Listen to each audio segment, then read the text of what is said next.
विधानमंडल के मानसून सत्र के पहले ही दिन पारंपरिक वारकरी वेशभूषा में पहुंचकर चर्चा का केंद्र रहे विधायक सदाभाऊ खोत ने हिंदी सक्ति पर कहा कि मराठी हमारे खून में है, लेकिन हमें अन्य भाषाएं से भी परहेज नहीं है।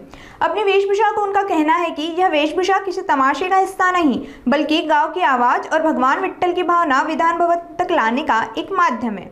अरे गावगाड्यातला शेतकरी, शेतमजूर, बारा बुलतेदार हा पांडुरंगाच्या वारीमध्ये लीन होतो। संत तुकोबांनी, ज्ञानोबांनी, नामदेवांनी ही वारी सुरू केली आणि 18 पगड जातीचे लोक पांडुरंगाच्या चरणी लीन व्हायला लागले।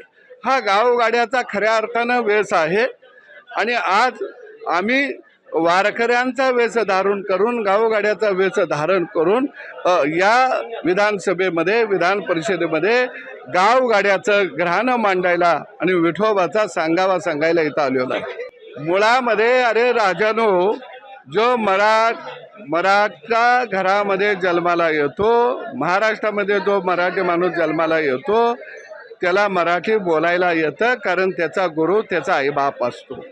लिहायला वाचायला शिक्षक शिकवतो। अरे मराठी ही आमच्या रक्तामध्ये आहे।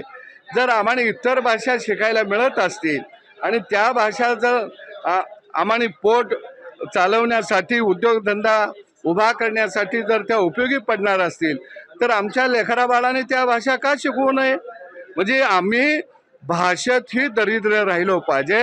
यांच्या मुलांनी चांगल्या इंग्लिश शाळेत शिकायचं, यांच्या मुलांनी फाडफाड इंग्रजी बोलायचं, हिंदी बोलायचं आणि जग हिंडायचं। आमच्या लेकराबाळाने गावाच्या भोवतनच येडं मारायचा हा चाललेला धंदा आहे।